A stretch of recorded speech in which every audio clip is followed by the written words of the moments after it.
Become a sustaining member of the Commonwealth Club for just $10 a month. Join today.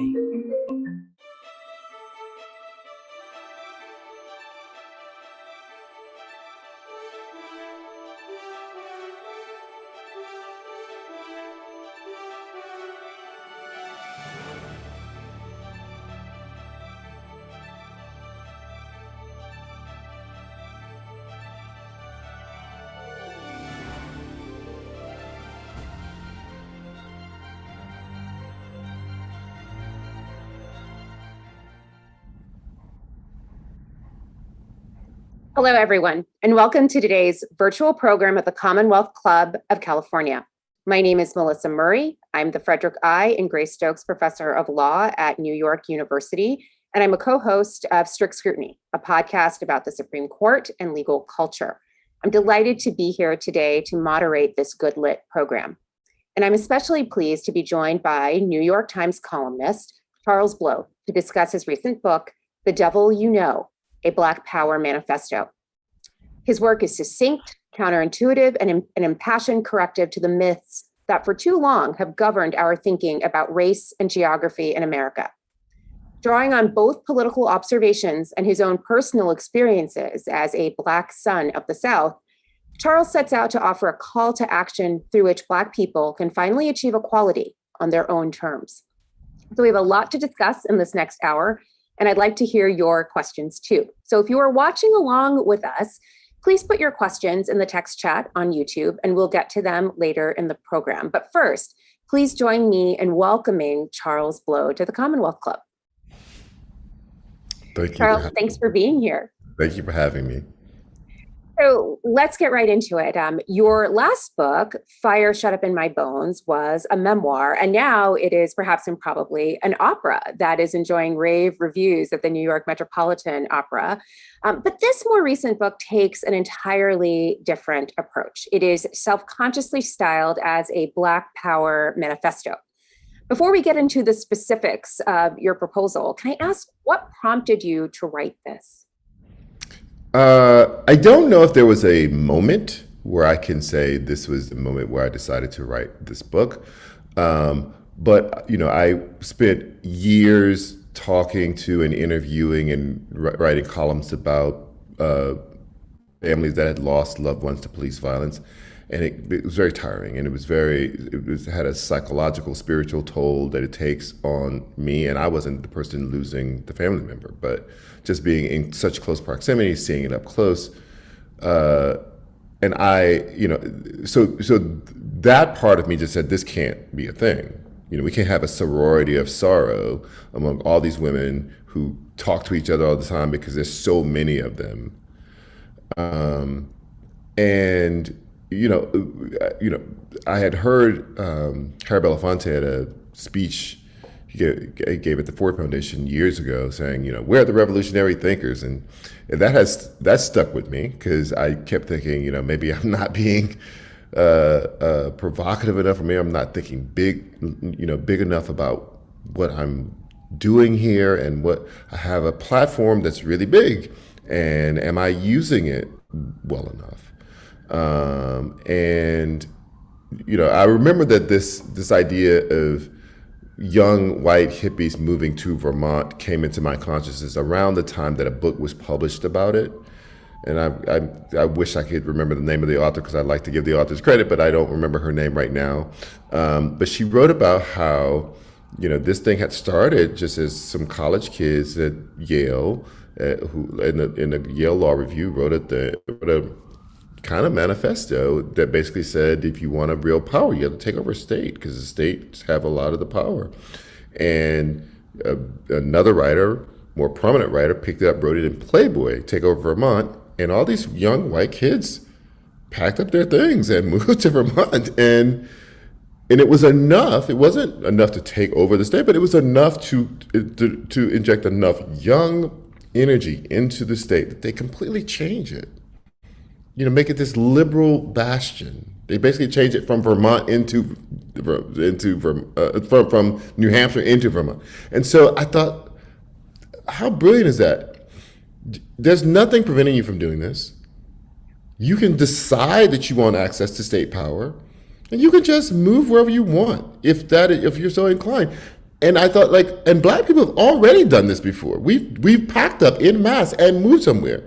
And right now, the reverse migration is already on the way. They're already packing up in mass and moving back south, not at the same levels and numbers, but they're doing it. And I thought, what if we could just juice that a little bit and replicate what these young white kids did in Vermont? So let me first say, as a graduate of Yale Law School, I love the idea that you can write something in the Yale Law Journal, but it doesn't actually get play until Playboy publishes it, which seems exactly on track. Price for Playboy reads to Yale Law Review. I think the Venn diagrams definitely overlap in some dimension, I can confirm. But you've already hit on sort of one important aspect of your manifesto. You are looking at the Great Migration, this massive historical influx of African Americans from the South into northern and western cities. It was chronicled by Isabel Wilkerson in her book, The Warmth of Other Suns, and has received tons of attention.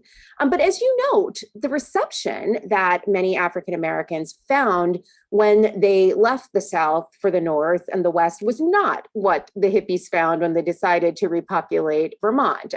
It has not led to the kind of consolidation of political power that we saw in Vermont. And so you propose instead that rather than continuing to invest in these destination cities where we have gone, but have not necessarily been welcomed, and instead have actually replicated and exacerbated some of the problems we were fleeing in the South, the time has come to pull up stakes and go back home, return to the South, to what is essentially an African American homeland, and put down roots there. And so you are very specific here.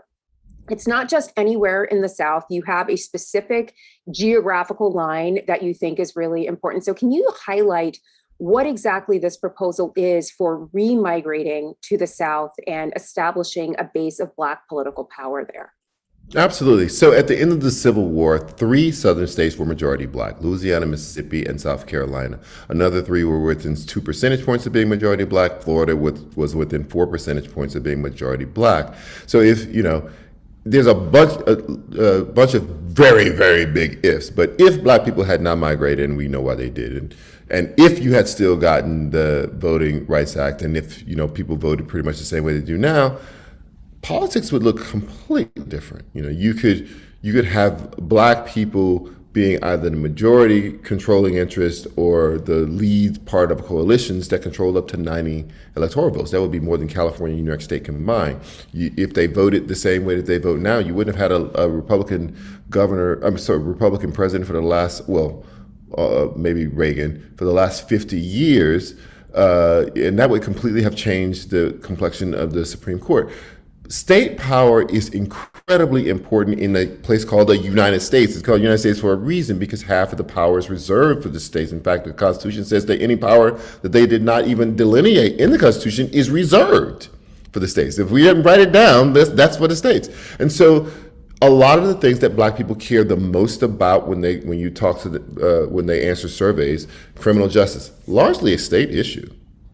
Mass incarceration, most of the prisoners in America are held at the state and local level, not the federal level. If you look at education, a lot of that policy is directed at the state level, and a lot of financing comes from states. Health policy, a lot of that comes from on the state level. So it's just across the board. You have to have control of states in order to be able to really affect change on the things that Black people care about. And in the best of all worlds, we wouldn't need to have try to make a move where we try to consolidate power in a state. But that world doesn't exist, because we have, for the last 90 years, every state in America has been majority white except Hawaii. And yet it still hasn't worked. It still hasn't worked. And so I am trying to figure out what is the way that we can have a state architecture of power that does not bow to or is in fact governed by white supremacy. Right, so your response then is to basically recreate the conditions of the postbellum period, that brief sliver of time after the Civil War, where there were a number of states in the South that actually had Black majorities or close to Black majorities, and where Blacks could exercise considerable political power. It had enormous political power.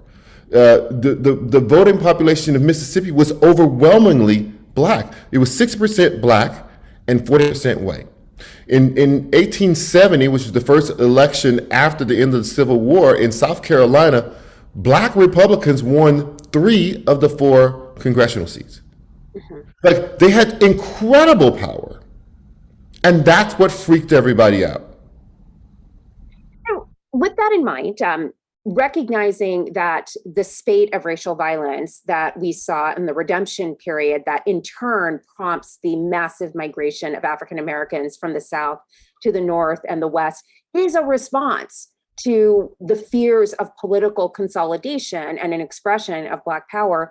What's to say that we won't see a similar kind of retrenchment if African Americans take up your call to return from these destinations? The question is, when have Black people not experienced racial violence and terror? When Black people moved in the first wave of the Great Migration, it began in 1916.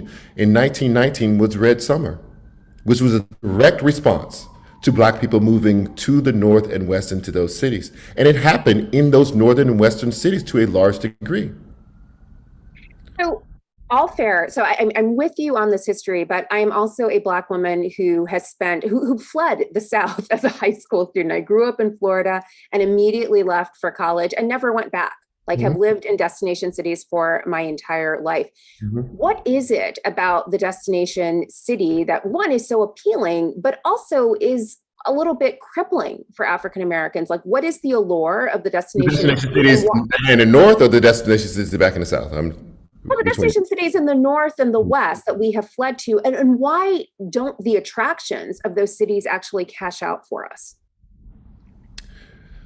Well, I mean, I think Black people moved for a promise, and also Black people were running from terror in the South to a large degree, but they were, it was push-pull. So they were running from terror. They were already also running towards economic possibility and freedoms and all sorts of things. And some of that was very real and worked out well. If you look at data on descendants of people who moved to during the Great Migration to these northern western cities, there's slightly higher income levels for those families, slightly higher educational levels, but there was also negatives. The death rates were higher because it was vices, and people smoked and drank themselves to death when they got away from the church, whatever. So there was all those things. It was a mix. The problem, though, is something that Martin Luther King expressed during the late 1960s when they were having a rash of riots in those northern and western cities, which was the very reality that the civil rights movement had essentially been a regional movement, and the benefits had redounded to the people in the South. And people outside of the South looked at this change for Black people and realized it wasn't happening for them. And in fact, not only were it not happening for them, their housing conditions were getting worse. Their schooling was getting worse. And so you saw an outcry. Basically, it was both because of the condition, but also to see progress somewhere and know that you don't have access to progress where you are, was the response. And I don't think that we have really seen an appreciable change in the conditions of Black people in those northern western cities since 1970.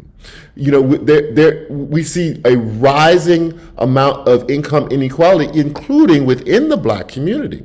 So you have a lot of Black people in those cities who do really well, but there's just throngs and throngs and throngs who are basically forgotten about, and we think we can kind of throw money at these, philanthropy, and we can do sort of another social program. We can give out another handout.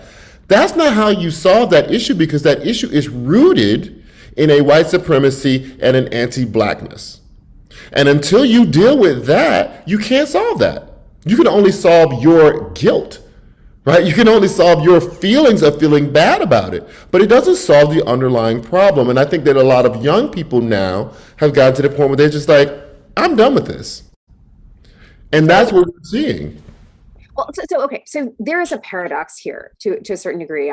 These African Americans during the Great Migration flee to these northern and western cities, hoping for the promise of something better. And in fact, it turns out that what they left behind is what actually realizes that promise. Maybe not as widespread as they would like, but certainly more gains. And one of the things you note in the book that I don't think gets as much attention in the narrative is one of the reasons why the South is able to consolidate some of the gains of the civil rights movement is because even though there is integration, there is still very much a stronghold of social segregation. So they still have their own educational institutions. And you talk specifically about historically Black colleges and universities literally dotting the South and not being present anywhere in the North and the West. And they have their own communities where they are buying from each other, they are supporting each other. And so even as integration becomes more of an ideal, there is still a kind of social and economic and educational segregation that redounds to the benefit of African Americans in the South, and that just isn't present in the North. And so in a weird way, what you are asking for is for Black people to return to the South to reap the benefits of their own self-imposed segregation. Well, I think you should add to that political power, meaning there are 1,200 majority Black cities in America. 90% of them are in the American South. 90% of those majority Black cities are in the American South. The municipal South is largely Black. And that changes. So, I mean, part of the discussion you have to have when you're talking about North and South is that both change over the last century dramatically. The municipal South becomes Black, and the North changes in its own ways. And so those changes kind of fight against our conceptions of what the South and the North are, because either they're stuck in this period right after the Civil War or they're stuck in the Civil Rights Movement, but no, they keep changing. And so now, with these cities having all this Black power in them, there's now even more safe space for you to exist in an urban South where the mayor is Black and the police chief is Black and the fire chief is Black. So let's back up a minute. So you are painting a quite rosy picture of the South. And as someone who is from the South and has family members in the South, it doesn't always map on to what I see when I go and visit friends and family. So what are you seeing? And to be very clear, you've actually made this reverse migration. You left your toehold in the Black intelligentsia in New York, and you've gone back to Atlanta, where you found this kind of idyllic Black existence that you want for other people. So what have you found? I won't use the word idyllic. I'd stay away from I would stay away from terminology like that. And also, there's no such thing as a utopia in America. Okay. So understand that. So the problems that plague the human condition will plague it no matter where those human beings exist. It will just follow you. If racial majorities meant racial utopia, then there are 7 states right now where the white population is 90% of the population. Surely all those white people are doing just fine. Everybody's wealthy. There's no crime. There's no hunger. No, that's not true, because racial majorities do not produce utopia. However, in the aggregate, not living under white supremacy will be better for Black people than living under it. And that is the argument that I make. Well, I mean, this seems really counterintuitive. The idea of the South as being freed from the specter of white supremacy and the North and the West being irredeemably burdened by it. I don't think it is freed so far, because what the point of the book is the access to state power. Black people don't have it anywhere. There's not a single state. Not only that, they're more likely to get it in the South. You can have it. Mississippi is 40% plus Black right now. It takes a couple 100,000 people to make Mississippi a majority Black state. Delaware is the 8th blackest state in America. It's tiny. Right? The math you already have a running start at this in southern states in a way that you do not have it in any other state in this country. There is not a single majority Black city in all of California. There is only one majority black city in the entire state of New York, which is Yonkers. You don't have a shot. But you do in Georgia, and you do in Mississippi, you do in Louisiana. But then you also have to live in Mississippi and Louisiana and Georgia. So tell us what it's like to live there, especially given that we're sort of laboring under this view of the South as backwards and parochial and a place that is still rife with endemic racial violence. Okay. My argument is also that racial violence is everywhere in America, and I see that expressed in police departments in LA and San Francisco and New York and Chicago and Detroit. So, I mean, the racial violence part of it, I'm just like, there's no place that you can go in America and not face some of that. But I take your point about trying to figure out what is the draw. One thing, there's the economic side of it. If you look at the places where Forbes says black middle class is thriving, that list is dominated by southern cities. If you look at the places where they have the largest share of black-owned businesses, that is the southeast portion of the United States. So there are just economic. If you look at home ownership rates, the South does incredibly well there. If you look at a ton of metrics, the South measures up incredibly well for black people. In addition to that, the municipal blackness of the South is not a small thing, because it doesn't mean that you won't have any police violence, but it does mean that that violence is not the same caliber as it is in a place like New York. There was no stop and frisk in Jackson, Mississippi. That was not a thing. But it was in New York, and it was exported to Chicago and to LA. The SWAT team was started in Oakland, basically, to combat the Black Panthers. That militarization of policing, that is largely a northern western city phenomenon. And so it feels different to be in these spaces where that the mayor looks like you and the police chief looks like you. In addition to that, I think culturally, when I was young, all of the culture seemed to be coming out of northern and western cities. Everything I saw on TV was Good Times in Chicago and the Jeffersons in New York and Sanford and Son in California. But that's not what's happening now for young people. They see the blackness of the South. They see the largest music festival for black people, black music festival in the country. That's the Essence Festival. It happens in New Orleans. They see the largest black sporting event in America, the Bayou Classic between Grambling and Southern. It happens in New Orleans. They see tons and tons of reality TV, and a lot of it is coming out of Atlanta. And Tyler Perry just built this enormous studio right outside of Atlanta. And so you see now movie projects that center their stories in southern cities rather than in northern cities. And so for them, they don't have the baggage that I have. They don't have a memory of the South as the big bad boogeyman. What they have is a memory of Tamir Rice laying in the park in Cleveland. They have a memory of George Floyd on the pavement in a northern and western city. Those are the memories that these kids have. They also have the memory of Ahmaud Arbery and Walter Scott. So, I mean, are we idealizing the South to a degree? I don't think so. What the police shooting data shows us is that there is no geography to it. That it's everywhere. It's just that the majority of the high profile ones were in the North and the West. The majority of them. So if we take your proposal seriously, there is this reverse migration from these destination cities in the North and the West back to the South. And you specifically identify a string of cities along a highway corridor that begins in Louisiana and ends in Delaware. So you've left out major parts of the South. Like, you're not interested in Texas. The prospect of political consolidation does not exist there. It exists in this sort of necklace of cities along this highway corridor.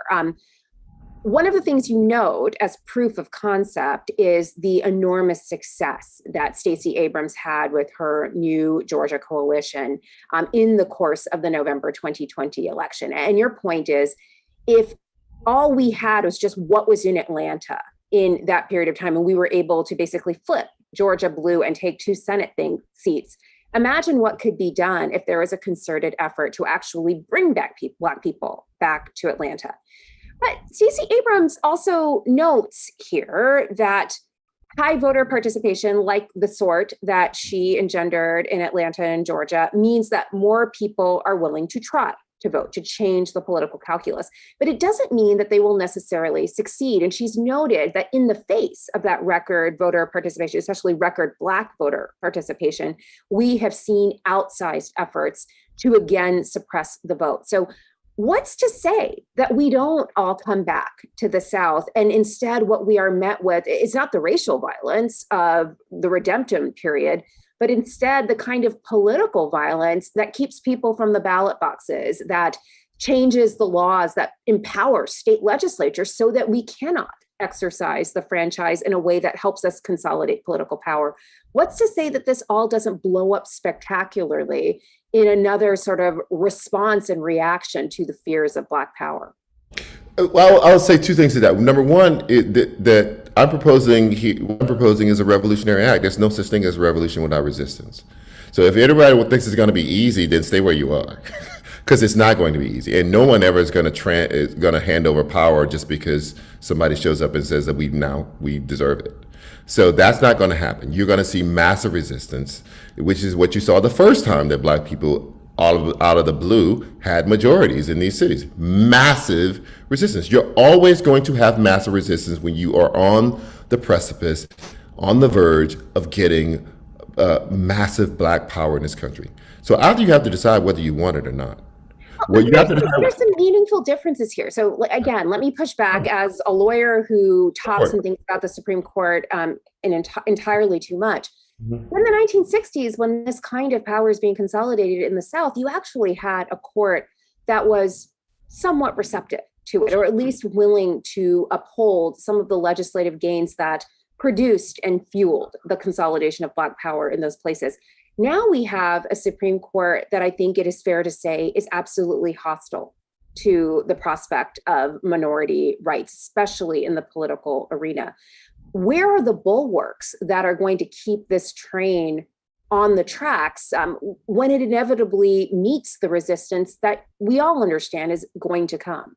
The resistance met Stacey Abrams when she was running for governor, and they purged hundreds of thousands of people from the ballot. But did they give up? Because they she's also not the governor of Georgia. That's what I'm saying. But when she did not become a governor of Georgia because of massive intrusion into that political system by partisans who did not want that Black woman to be governor, did she give up? No. What happened was she and others energized the Black community to overcome what they were doing. And that is exactly what happened in the last election. So what I'm saying is, you don't have a choice. I mean, I think it's sometimes cute when I hear people talk like they have a choice. You actually don't have a choice. Either you're going to have access to state power, or you're not going to have it. You can choose not to have it and have fewer fights. That is fine. Listen, I want state power as much as the next guy. Like I too want to live in a world where we are free of racism and discrimination, or at least a less thick version of it. But I also recognize that the background conditions right now, the institutional conditions, are probably worse than they ever have been. And so it is true. Not worse than Reconstruction, the end of Reconstruction, but yes. Well, this court, I think, is as conservative as the Reconstruction era court. So, maybe that's just a wash, but I don't think we have seen a court this conservative in at least 2 generations. And again, given everything that will have to be overcome, one of the things we at least could count on before in consolidating Black power, making majority minority voting districts, was the court blessing some of these legislative programs. Now we don't have a Congress pushing through anything because they are so crippled by polarization. And we have a court that has basically been weaponized for minority interests, not our minority, but like the minority political interests. And so where are the guardrails for this? And so it is true that Stacey Abrams can just keep throwing people back in the churn to get the outcome. But after a while, you can't come up against these institutional constraints without buckling in some way. So what's the safeguard? Well, I mean, I guess what I'm saying is something different, which is that I still find the Constitution itself to be the safeguard. Meaning, you can gerrymander districts, but there are statewide races that you can't gerrymander. Now your only option is to try to reduce the number of people who can vote, and that has limits. There are limits on that in ways that the courts have said are legitimate. You can say, we want voter IDs in this way, and they disproportionately affect certain people, and we see that happening all the time. But that was in effect here in Georgia too, in the last election. Those, at a certain point, you have to overcome it. And then what you get on a statewide level is a governor who has veto power. So now you're kicking into real power. And then the second thing you get is the ability to elect senators, so we don't have this mess that we have in Washington right now. If you had two more senators from another southern state that were elected by Black people, you wouldn't be running to Joe Manchin begging him to do something about voting rights. Until you have that kind of statewide power, you are out of luck. You are begging other people to be benevolent. Well, it seems like one way to sort of get at this question, like the senators, I think is a completely convincing argument, and certainly the idea that that's the gain to this is a really compelling one. But why not simply sort of double down on efforts to make DC and Puerto Rico, again, two majority minority strongholds, into states so that you actually could get some of this done? Why have this reverse migration when we could actually devote considerable political capital and energy to that particular class, which is quite specific, but likely to yield much of the same outcomes? The best way to get DC and Puerto Rico to become states is to send 10, 12 to 14 senators to the Senate who are elected by Black people. That is fair enough. I mean, so again, if we all go back down there and we consolidate our power, and then I think just half. Half of everybody can stay. Just we all don't have to go. You all have to go. Okay. We're not dragging everybody. Some folks can stay in Oakland. Fair enough. All right, but so you are convinced that this is what will do it, just consolidating power in the South and being able to sort of steer. And also, and I think this is actually a brilliant part of it, you can make the majority political parties more responsive to your community's needs. And again, this is the perennial complaint about Black people and the Democratic Party. Like, we show up in record numbers and the party is not necessarily receptive or responsive to what we are interested in. And so this is a way to sort of curb that, or at least address that. We've seen this kind of proposal before. So in the 1920s, the Black communists talked about the Black Belt Nation, a similar kind of idea, not quite as refined as yours. And in the 1960s, Black communists offered this idea of a new Republic of Africa that, again, was about consolidating power. Why didn't it work then? And why do you think it could work now? Well, in both those cases, one was at the beginning of the Great Migration, one was right at the end of it. All of the Black energy and movement was directing itself away from the South. So their timing was off. Right now, the Black energy and movement and migration in the country is already moving back to the South. It just needs a moral adrenaline boost. Did the pandemic sort of spur this, like people just sort of having more wherewithal with their jobs to be able to work wherever they liked, and making a decision that it is in their economic interest to live somewhere with a lower cost of living, maybe a larger Black community, and they wound up heading out to Houston or Atlanta or some of these other places. And like instead, now we can capitalize on this sort of catalyst and make this an even more pronounced shift. It could be contributing, but the reverse migration has likely been happening since the 1970s. It has shown up significantly in the data for the last 10 or 15 years. I do believe, the reason that Black people migrated in the first place, the push part of it was the racial terror, which we know, but also it was also economic collapse. The boll weevil infestation made the cotton economy collapse. And that's where a lot of these people made their living. And so at the very same time that their economy was collapsing, a lot of young white men in the North and Western who would have otherwise been in factories were away fighting the First World War. And so those factories still needed bodies. They sent recruiters down. They said, hey, we have jobs. And these people said, well, we don't have a job anymore because the boll weevils ate our cotton. And so they left. Both things worked in tandem, because what is important to remember is that for 60 years after the Civil War, Black people stayed in the South. 56 years. They stayed through the lynching. They stayed through the terror. And it was just that economic collapse that made people, it was a shock to the system, and it made people say, you know what, why not?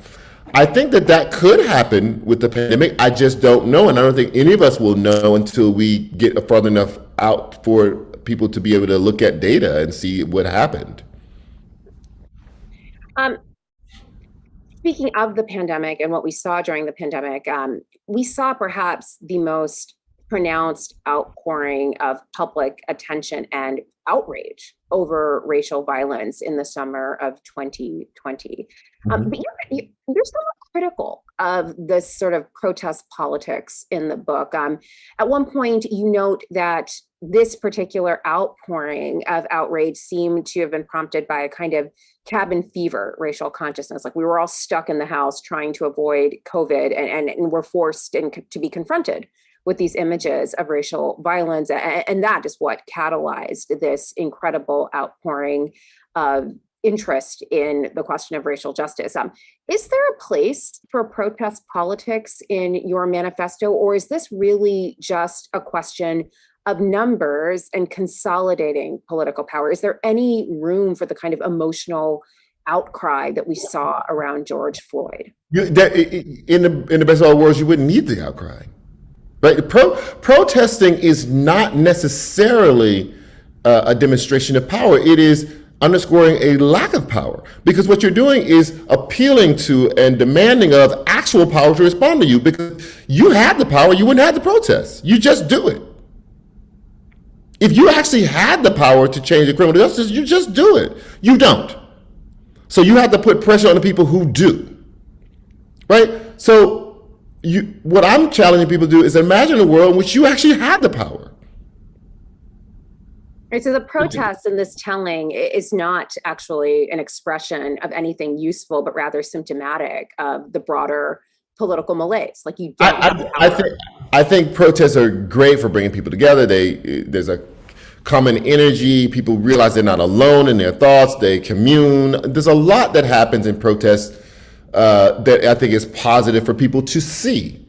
It's one thing to have it show up in a poll, but to see the poll of people using their feet in the street is a different kind of thing. But it is kind of an emotional, spiritual kind of a thing. It is not necessarily how power changes even. I always point to the Montgomery bus boycott. They were protesting straight through 2 hot summers. And Montgomery wasn't budging, because power doesn't have to give. You can be righteous, it can be a beautiful demonstration, but power doesn't have to give, because it will wait you out. Which is exactly what has happened here. Montgomery, that didn't change until the Supreme Court ruling that said you can't do this, and then they said, okay, fine. But no one was gonna budge, right? What they have done with this kind of summer of protests after George Floyd was they just waited you out. All that talk about defund the police, they waited you out let the crime rate tick up a little bit, and they started to refund those police at higher levels than before. All of the Democrats started to say, the Democrat leader said, oh, that's going to cost us, that cost us votes. We can't even talk about that. We can't even bring up the idea of defunding the police. We can't use that phrase. They waited you out until the passions died, because power doesn't have to do anything. The power is the luxury of just being able to wait out your opponents. One argument that I think those who believe in protest politics would launch is, at the very least, what protests do, as you say, is to bring people together. Absolutely. And that can perhaps foster opportunities for cross-racial coalition building on some of these issues. And I get the sense in the book that you are a little dismissive of the promise and potential of cross-racial coalitions, and that what you are hoping for is not simply a consolidation of Black power in the South, but like a for us, by us kind of movement that does not require white people or anyone else for that matter at all. Absolutely. You know, it is not just a feeling. I just look at data. You know, if I ask the people who maintain the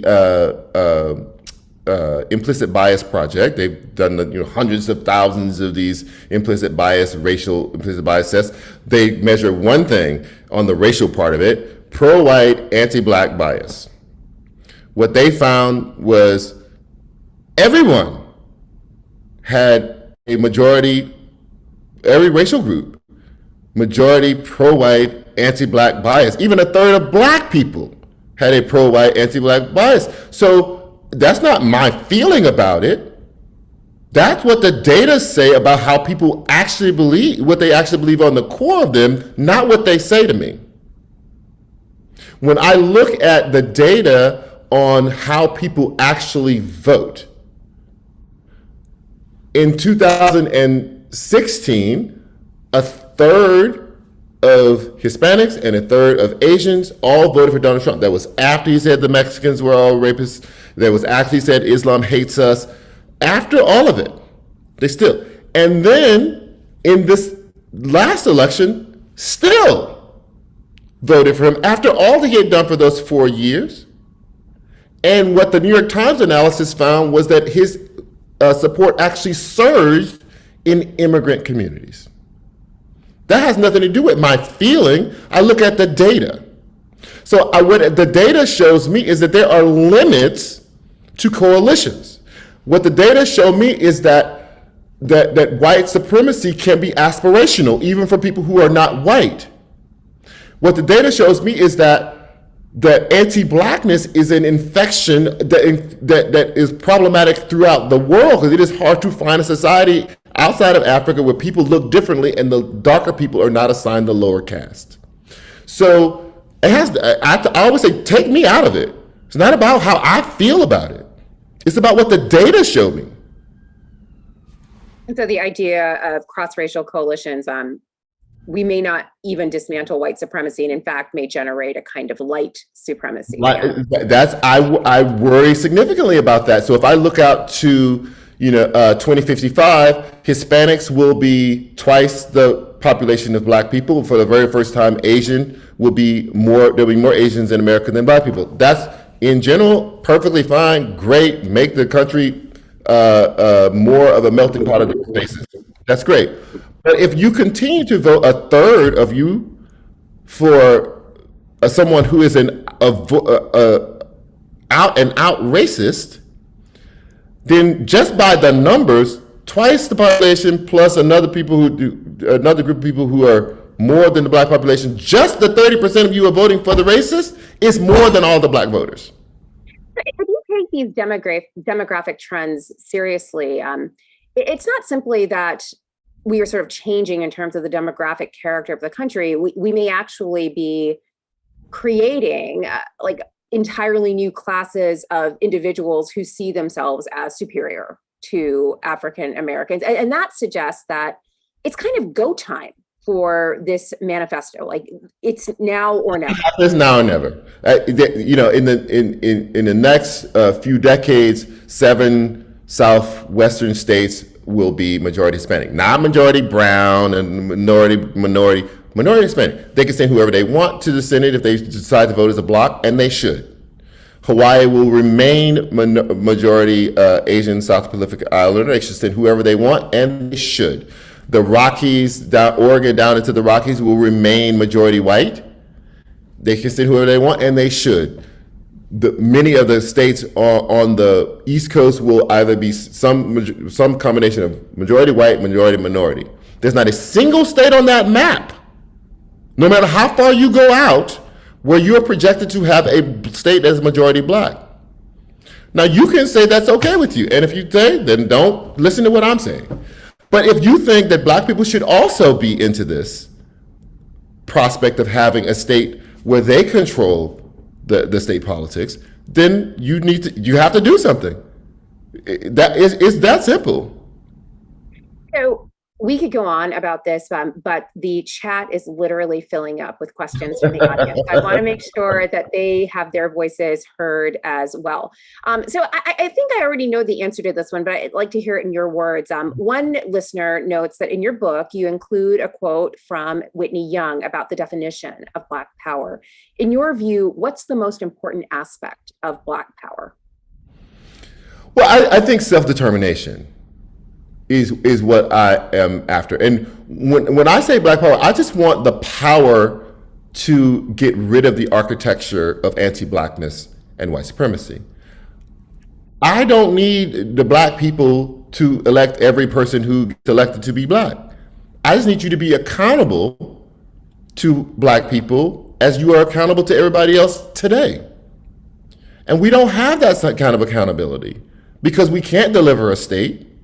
Not until Georgia did it in 2020. We can't deliver a state, and it makes you weak politically. People don't have to respond to you. Let me push back on that a little bit. So the political power, the self-determination, how does this all sort of fit into a milieu in which we are constantly thinking in terms of racial progress? And a couple of listeners have asked questions that sort of mine this same vein. So one says, you talk about the word progress and how elusive it really means, especially when it comes to systemic racism that is basically entrenched and baked into the system at this point. They'd like to know a little bit more about how your proposal and the achievement of some measure of Black self-determination and political power will lead to greater strides in what you understand to be racial progress and what I think I would understand as a dismantling of that kind of systemic. So what does racial progress mean? Well, I think they'd like to know what you think about it. I think I would say that I'm always mystified by this idea of racial progress. I think they're mystified by your mystification of racial progress. I don't understand what it means. So people, very often what I think people mean when they say that is harmony, right? The lack of conflict and the lack of, they basically convert silence into progress. As long as I'm not yelling and screaming about my oppression, that seems to also too often translate into what people perceive to be harmony. Right? So I just want to not be oppressed. Now you call that what you want to call it, and I don't need to be around any different group of people in order to do it. If you're around me and I'm not oppressed, great. If you're not around me and I'm not oppressed, great. I just don't want to be oppressed. Can you make that happen for me? I've lived in your city for 25 years. I've lived in northern cities for 90 years. That the rear migration happened a century ago. Now I've lived there for a century. Why hasn't that been able to happen? What does progress mean? People inching their way out of darkness? Undoing a thing that should never have been done, and we're supposed to wait and applaud because you move an inch this year, or 2 inches next year, or a foot the next year, when it should never have been done in the first place? I'm sorry, I don't have an unlimited number of years to exist on the planet. My children cannot be fighting the same battle that I fought, that I'm fighting the same battle that my mother fought, that she fought the same battle that her grandmother fought. what does this progress, I don't understand the progress terminology, that phrasing, how people use language around progress, racial progress, as if, because it very often sounds to me like you're saying, when I am quiet, when I am singing Don't Worry, Be Happy, you think that that is racial progress, even though the systems and the structures have not changed. I like the whole idea of a Bobby McFerrin account of racial progress and instead preferring something that is really about dismantling systemic racism. One of the listeners relates this to the question of historically Black colleges and universities. And I think this person, like yourself, is perhaps an alumnus of Grambling State in Louisiana. And I think I'm thinking specifically of my own generation. Like my father went to Howard University, and when it was time for me to go to college, he was very adamant that I didn't have to look at HBCUs because we had made racial progress and there were a wide range of places available to me. And I ultimately wound up going to the University of Virginia, a school that would not have admitted my parents under any circumstances when they were applying to college.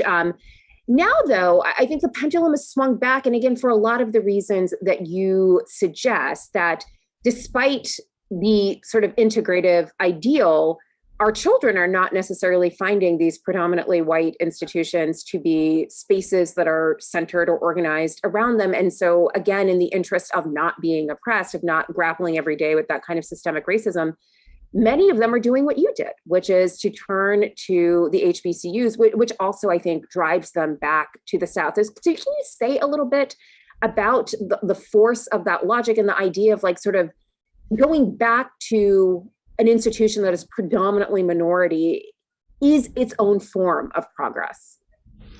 Well, I think we have to recognize in that longing the humanity in it, which is, who wouldn't want to not live in trauma?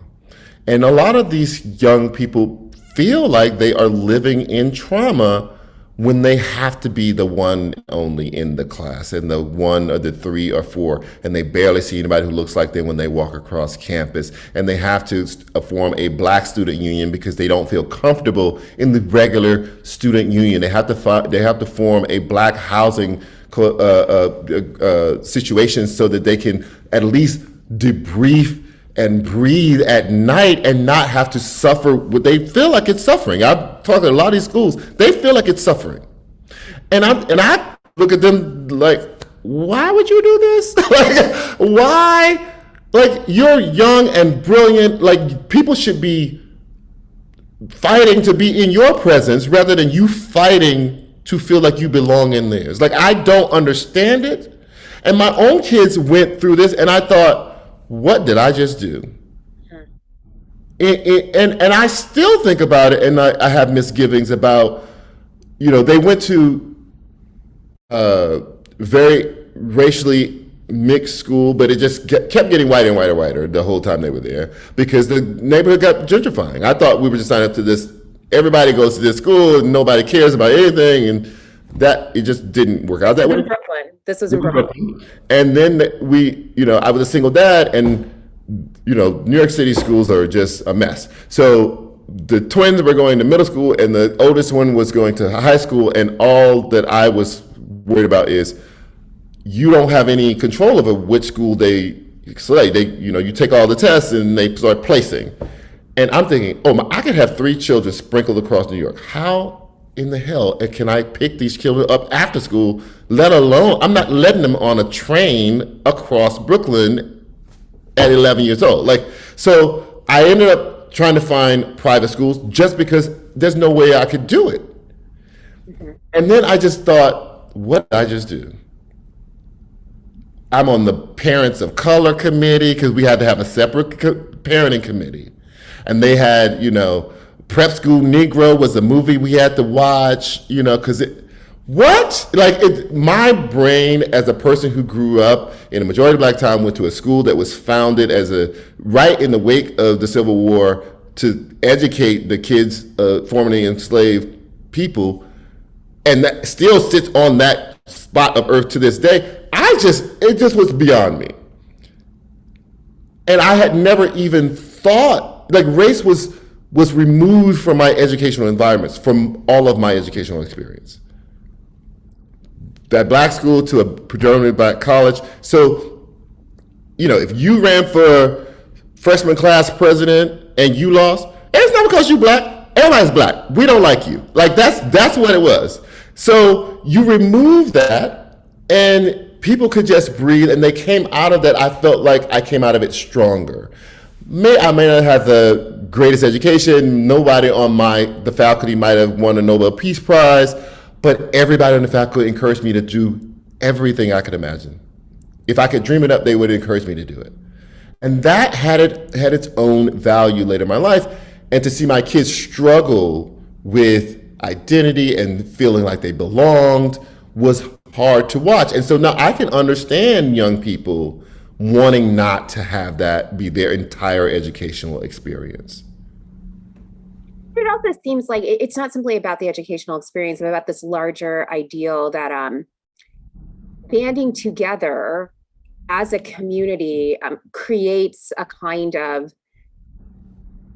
self-endorsing kind of mechanism that would be good for Black people as opposed to being sprinkled about in society more generally. I mean, again, this goes back to your proposal. Head back en masse, create something together in much the same way that people did. Like the fact of your self-segregation is not necessarily regressive. In fact, it can actually be quite progressive in some dimension. Anyone who's ever gone to a girls' school or a boys' school understands it's the very exact same principle.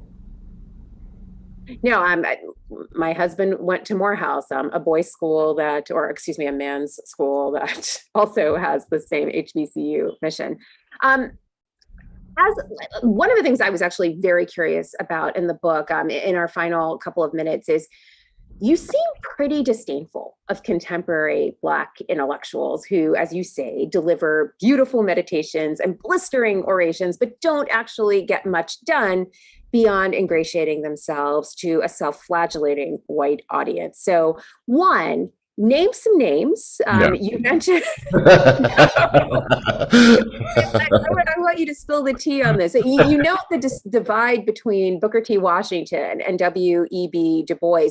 Who's the contemporary analog of this pair? I don't know if I know the analogs, but I will say, there's a tremendous market. A lot of people have gotten rich, making white liberals feel guilty, being the Black whisperer, and I didn't want to be part of that. That's not my thing. I recognize what it is. I understand that there's money to be made there. I see people making it. I don't want that money. I'm not interested in your guilt. I'm not interested, and it's also just, spitting in the mud.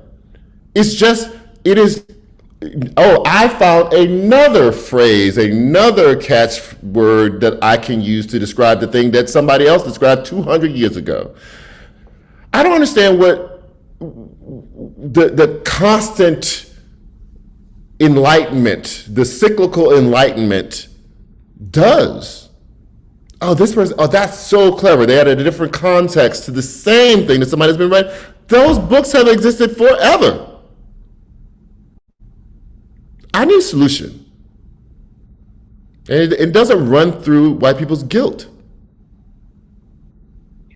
In your work, you have never been afraid to call people out and to speak truth to power. And I think that's part of the reason why this Black Power manifesto feels so pressing, because the urgency of your writing is just visible on the page. Like, as we said before, in your view, it is go time. Like, it's either now or never. And so it is really an amazing kind of prospect to sort of think about the radical potential of doing something like going back, like something that seems almost like regressive, a step backwards, but in your view could actually be quite promising and open up whole new avenues for Black people because it comes with an opportunity for political power. In our final couple of minutes, let's shift to something like end on a high note, if you will. One of our listeners loves Fire Shut Up in My Bones, thinks it's a lovely and amazing coming of age memoir, and speaks to so many themes about what it means to be a Black man and what Black masculinity means in America.